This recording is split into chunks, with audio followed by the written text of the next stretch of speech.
నమస్తే, welcome to our channel. Komatireddy Venkatreddy Jaganmohan Reddy పైన చేసినటువంటి కామెంట్స్ ప్రస్తుతం వైరల్గా మారాయి. మరి తెలంగాణలో జరగబోయే గ్లోబల్ సమ్మిట్కు చంద్రబాబు నాయుడు గారిని ఆహ్వానించేందుకు వచ్చినటువంటి మంత్రి జగన్మోహన్ రెడ్డి అసెంబ్లీకి వెళ్ళకపోవడం తప్పేనని చెప్పి స్పష్టం చేశారు. మరి అసలు ఈ కామెంట్స్ని ఏ విధంగా చూడాలి తెలుసుకునే ప్రయత్నం చేద్దాం. దీన్ని విశ్లేషించడానికి మనతో పాటుగా ఉన్నారు సీనియర్ జర్నలిస్ట్ దుర్గకుమార్ గారు. నమస్తే సార్. నమస్తే శ్రావణి, మన వీక్షకులకు. వైఎస్ రాజశేఖర్ రెడ్డి గారికి చాలా ఆత్మీయుడు, జగన్మోహన్ రెడ్డి గారికి కూడా ఆత్మీయుడు కోమటిరెడ్డి వెంకటరెడ్డి సార్. మరి తెలంగాణలో జరగబోయే గ్లోబల్ సమ్మిట్కి చంద్రబాబు నాయుడు గారిని ఆహ్వానించేందుకు వచ్చినటువంటి ఈ మినిస్టర్ జగన్మోహన్ రెడ్డి పైన చేసినటువంటి కామెంట్స్ ప్రస్తుతం సోషల్ మీడియాలో విపరీతంగా వైరల్ అవుతున్నాయి. మరి అది ఒక సూచన అనుకోవచ్చు, సలహా అనుకోవచ్చు. మరి రాజశేఖర్ రెడ్డి గారితో రాజకీయం చేసినటువంటి వ్యక్తి అసెంబ్లీకి వెళ్ళకపోవడం ముమ్మాటికి తప్పేనంటూ స్పష్టం చేశారు. అసలు ఈ కామెంట్స్ అన్నింటినీ కూడా ఏ విధంగా చూడాలంటారు? ఒకటమ్మా, రాజకీయాలన్నీ ఎప్పుడు స్థిరంగా ఉండవు, ఎప్పుడు కూడా అవి మారుతూ ఉంటాయి కాలమాన పరిస్థితులను బట్టి. అట్లాగే రాజకీయాలను బట్టి మారుతున్న పరిస్థితులను బట్టి మాట్లాడగలిగిన వ్యక్తే కరెక్ట్ అయిన రాజకీయ నాయకుడు. అంతేగాని తప్పు చేసిన వ్యక్తి మనకు సంబంధించిన వ్యక్తి అయితే ఒక రకంగాను, లేకపోతే వేరొక రకంగా మాట్లాడటం తప్పు. ఒక పక్కన ఆయన చెప్పాడు, రాజశేఖర రెడ్డి గారు మాకు అత్యంత ఆత్మీయుడు అని. కరెక్టే, రాజశేఖర రెడ్డి గారు ఆత్మీయుడే. కానీ రాజశేఖర రెడ్డి గారు కొడుకుగా జగన్మోహన్ రెడ్డి గారు చేసే ప్రతి అంశాన్ని ఆయనతో ఉన్న సాన్నిహిత్యం వలన బలపరచాలనో, లేకపోతే మద్దతు ఇవ్వాలనో, లేకపోతే దాన్ని సమర్థించాలనో అనుకోవటం తప్పు. ఎవరైనా సరే గాక తప్పు చేసినప్పుడు తప్పు అని చెప్పాల్సిన అవసరం ఉంది. ఇప్పుడు జగన్మోహన్ రెడ్డి గారు ఒకప్పుడు ఆంధ్రప్రదేశ్కి ముఖ్యమంత్రిగా కూడా 5 సంవత్సరాల పాటు ప్రజలు ఆయనకి ఇచ్చిన అధికారాన్ని, ప్రజలు ఆయన్ని నమ్మి ఇచ్చిన అధికారాన్ని ఉపయోగించుకున్నాడు. అప్పటికైనా కూడా ఆయన ఒక ముఖ్యమంత్రిగా పనిచేసినప్పుడు ఆ పరిపక్వత ఆయన ప్రతి అంశంలోనూ చూపించగలగాలి. అంతేగాని నేను అధికారంలో ఉంటే ఒక రకంగాను, అధికారం లేకపోతే ప్రజల గురించి పట్టించుకోను అనే తీరులో వ్యవహరించడం అనేది, అంటే ప్రతిపక్ష నాయకుడిగా నాకు హోదా కూడా ఇవ్వలేదు కాబట్టి మేము అసెంబ్లీకే వెళ్ళము అని బహిష్కరిస్తామని చేసిన పని ఆంధ్రప్రదేశ్ ప్రజల్ని ఎంత విస్మయానికి గురి చేసిందో, రాజకీయ రంగంలో ఉన్న అందరినీ విస్మయానికి గురి చేసింది. పక్కనున్న తెలంగాణ రాష్ట్రంలో రాజకీయ నాయకులను కూడా, ప్రజల్ని కూడా విస్మయానికి గురి చేసింది. ఆయన అదే చెప్పాడు, మేము పక్క రాష్ట్రం అయినా ఆంధ్రప్రదేశ్ అనేది మాకు ప్రత్యేకమైన రాష్ట్రంగా భావిస్తాము. ఎందుకంటే ఇవన్నీ కూడా రెండు కలిసి ఉన్న రాష్ట్రాలు. ఒక శరీరాన్ని రెండుగా చేసినందువల్ల ఎప్పుడైనా ఆ రక్త సంబంధం అనేది తెగదు. ఆ ప్రేమను నిన్న ఆయన అక్కడికి వెళ్ళినప్పుడు ఆయన మాటల్లో వ్యక్తమైంది, ఆయన ప్రవర్తించిన తీరులో కూడా వ్యక్తమైంది, ఆయన వెల్లడించిన అభిప్రాయాలు కూడా అలా అనిపించినాయి.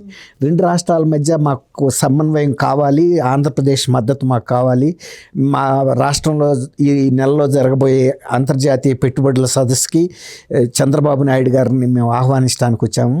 ఆయన 2020 విజన్ అని ఆ రోజుల్లో పెట్టిన డాక్యుమెంట్ని చూసి ఏమో అనుకున్నాము. ఇప్పుడు తెలంగాణలో, హైదరాబాద్లో జరిగిన డెవలప్మెంట్ని చూసిన తర్వాత నిజంగా ఆయన మార్గదర్శకుడు, అంత దార్శనికుడు. సుదీర్ఘకాలం ముందే ఆయన ఊహించి ఏమేమి అవసరాలు ఉంటాయి అనేది హైదరాబాద్ని ఆ రకంగా తీర్చిదిద్దాడు. అందువల్ల మేము ఆయన్ని ఆహ్వానించడమే ఒక గర్వకారణంగా ఫీల్ అవుతున్నాము అన్న భావన వ్యక్తం చేశాడు. అది చాలా గొప్ప అంశం. ఇంకోటి ఏంటంటే, చంద్రబాబు నాయుడు గారు అనే వ్యక్తి ఒక ఆంధ్రప్రదేశ్కే ముఖ్యమంత్రి, తెలంగాణకి కాదు అని అనుకోవటానికి వీల్లేదు. తెలంగాణలో కూడా ఆయన రెండు కళ్ళలాగా చూసుకున్నాడు. ఎందుకంటే ఒకప్పుడు ఆయన నాయకత్వంలో డెవలప్ అయిన రాష్ట్రం కాబట్టి, ఆయన చేతుల మీదుగా పెరిగిన బిడ్డ లాంటిదే కాబట్టి ఆంధ్రప్రదేశ్ ప్రగతిని కోరుకుంటున్నాడు, ఆయన తెలంగాణ ప్రగతిని కూడా కోరుకుంటున్నాడు. ఆ విషయం బహిరంగంగా కూడా చెబుతున్నాడు. నేనేమి తెలంగాణకి వ్యతిరేకం కాదు, ఖచ్చితంగా ఆ రాష్ట్రం, ఆ రాష్ట్ర ప్రజలు బాగుండాలని కోరుకుంటాను.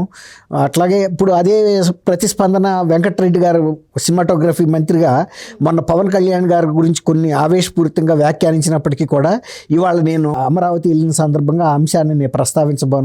అది భావోద్వేగమైన సంబంధమైన అంశం.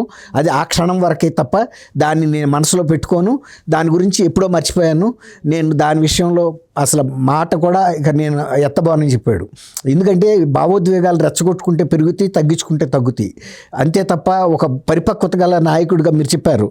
కోమటిరెడ్డి వెంకటరెడ్డి ఇవాళ ఆయన కాదు, ఆయన రాజశేఖర రెడ్డికి సమకాలికుడు ఆల్మోస్ట్. మరీ చంద్రబాబు నాయుడు గారు అంత సమకాలికుడు కాదు, కానీ ఆయనతో కలిసి పనిచేసిన పరిస్థితి ఆయనకు ఉంది. అప్పుడు కూడా చాలా సీనియర్ లీడర్గా ఆయన ఉన్నాడు. అప్పుడు కూడా ఆయన ముఖ్యమంత్రి అభ్యర్థిత్వానికి ఆయన పేరు ప్రతిపాదన కూడా వచ్చిన సందర్భాలు ఉన్నాయి. అంత సీనియర్ బొత్స సత్యనారాయణ గారి లాగా. కాబట్టి నిన్న ఆంధ్రప్రదేశ్ వెళ్ళటం, తర్వాత ఆయన అసెంబ్లీకి వెళ్ళి ప్రజల సమస్యల్ని అసెంబ్లీలో ప్రస్తావించకపోవటం అనేది జగన్మోహన్ రెడ్డి చేసిన తప్పిదంగానే మేము భావిస్తున్నాము. అది ఒక వ్యూహాత్మకమైన తప్పిదం అన్నట్టుగా స్పష్టంగా మాట్లాడాడు. అది ఉండాలి. తర్వాత రెండోది ఏంటంటే ఆంధ్రప్రదేశ్లో జరుగుతున్న అభివృద్ధి పట్ల కూడా ఆయన చాలా సంతోషం వ్యక్తం చేశాడు. ఒక మంచి నాయకత్వం ఉంటే రాష్ట్రం ఎలా ఉంటుంది, లేకపోతే పరిపక్వత లేని వ్యక్తుల చేతుల్లో కనుక రాష్ట్రాలు పడితే ఎలా ఉంటుంది అనేది కూడా ఆయన చెప్పాడు. తర్వాత గత 2 సంవత్సరాలుగా తెలంగాణలో కూడా మేము ఒక మంచి ప్రగతి పదంలో రాష్ట్రాన్ని తీసుకెళ్తున్నాము. ఇప్పుడు 2047 విజన్ డాక్యుమెంట్ని కూడా మేము తయారు చేసి హైదరాబాద్ పట్టణాన్నే కాకుండా, హైదరాబాద్ నగరాన్నే కాకుండా హైదరాబాద్ నగరాన్ని దేశంలోనే ఒక పెద్ద నగరంగా రూపొందించడానికి కావాల్సిన మౌలిక సదుపాయాలను మేము కల్పిస్తున్నాము.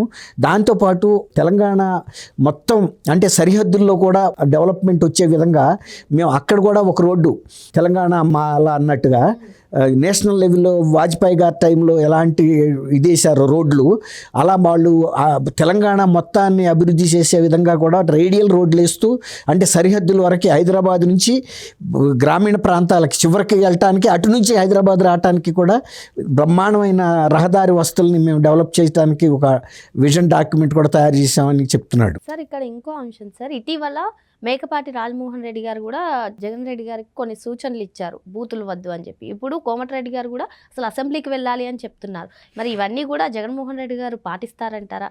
జగన్మోహన్ రెడ్డి గారు పాటించే వ్యక్తి అయితే అసలు అలాంటి పరిస్థితి తెచ్చుకోడు కదమ్మా. ఆయనకి అంత విఘ్నత లేకపోతే పరిపక్వత గనక ఆలోచన విధానం ఉంటే ఎప్పుడైనా సరే, ఇంతవరకు నేను ప్రజలు ఇచ్చిన తీర్పుని శిరసా వహిస్తామని చెప్పిన ఎంత పెద్ద నాయకుల్ని చూశాం, కానీ ప్రజలు ఇచ్చిన బాధ్యతను అక్కడ పడేసి తన బాధ్యత తప్పించుకుని తిరగటం అనే వ్యక్తిని ఫస్ట్ టైం చూసాం. అందుకే ఇంతమంది చెప్పాల్సి వచ్చింది. మేకపాటి రాజమోహన్ రెడ్డి గారు మీరు అన్నట్టు ఆయన తండ్రి కన్నా కూడా పెద్ద ఆయన, అంత పెద్ద ఆయన. తర్వాత వాళ్ళ బిడ్డ కూడా గౌతమ్ రెడ్డి గారు చనిపోయాడు. తర్వాత ఇప్పుడు కూడా ఆ కుటుంబం రాజశేఖర రెడ్డి గారి కుటుంబానికి సన్నిహితంగా జగన్మోహన్ రెడ్డి నాయకత్వం బాగుండాలని కోరుకుంటున్నప్పటికీ ఆయన ప్రవర్తిస్తున్న తీరు, పార్టీలో సీనియర్ నాయకులు మాట్లాడుతున్న తీరు శోభాయమానంగా లేదు. పార్టీ హుందాతనాన్ని పెంచడం లేదు, ప్రజల్లో గౌరవాన్ని పెంచటం లేదు. చాలా చిల్లర స్థాయి మాటలు మాట్లాడుతున్నారు, అసభ్యకరమైనటువంటి మాటలు మాట్లాడుతున్నారు. ప్రతిపక్షాలకు చెందిన కుటుంబ సభ్యుల్ని హేళన చేసేటట్టుగాను దూషించే విధమైనటువంటి పరిభాష వాడుతున్నారు.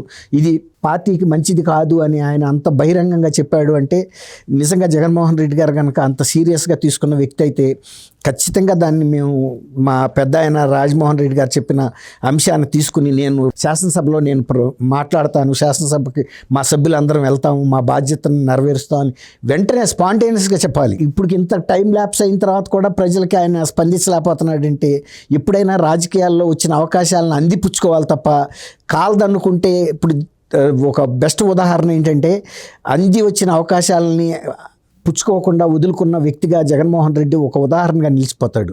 151 స్థానాలు వచ్చినప్పుడు కనీస పక్షంగా ఒక మీడియం టైప్ పరిపాలన అందించినా కూడా ప్రజలను వేధించకుండా ఉంటే కూడా ఆయన ఆదరించేవాళ్ళు. కానీ ఆయన ఎవరైతే ఓట్లేసి గెలిపించారో వాళ్ళనే శత్రువులుగా భావించి వేధించేటప్పటికి తీసుకొచ్చి, ఇప్పుడు ఏనుగు అంబారీ మీద ఎక్కించిన వ్యక్తిని తీసి నేలకేసి కొడితే ఏ పరిస్థితి వస్తుందో జగన్మోహన్ రెడ్డి గారికి అదే జరిగింది.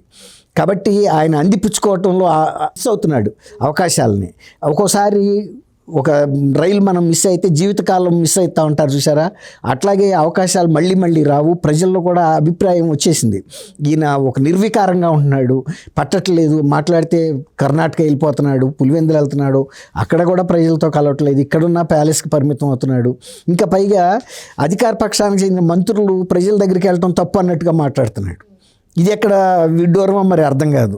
ప్రభుత్వం మమేకమై పనిచేయకపోతే సమస్యలు ఎట్లా పరిష్కారం అవుతాయి? ఒకళ్ళకొకళ్ళు తెలియాలి కదా, ప్రభుత్వం ఏమనుకుంటుందో లేకపోతే ప్రజల సమస్యలు ఎట్లా ఉన్నాయి అనేది ఫస్ట్ హ్యాండ్ ఇన్ఫర్మేషన్ ఉండాలి. ఎవరి మీదో కోటరీ మీద ఆధారపడితే ఇప్పుడు జగన్మోహన్ రెడ్డి గారికి ఎలాంటి గుణపాఠం వచ్చిందో అలాంటిదే జరుగుతుంది ఎప్పుడైనా.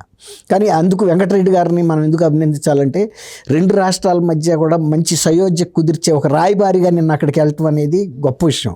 నిన్న జాతీయ స్థాయిలో పుతిన్ గారు రష్యా అధ్యక్షుడు భారతదేశం రావటం ఎంత స్నేహపూర్వకంగా జరిగిందో, ఈ మధ్య కాలంలో కొంచెం మిస్అండర్స్టాండింగ్స్ వచ్చిన పరిస్థితుల్లో తెలంగాణ ప్రజల యొక్క మనస్సుని అమరావతిలో ఆవిష్కరించి అక్కడ ప్రజల యొక్క మనస్సును కూడా ఆయన అవగాహన చేసుకుని రావటం అనేది ఈ 2 రాష్ట్రాలకు కూడా ప్రయోజనకరమైనటువంటి ఇదిగా చెప్పచ్చు. మరో అంశంతో మళ్ళీ కలుద్దాం.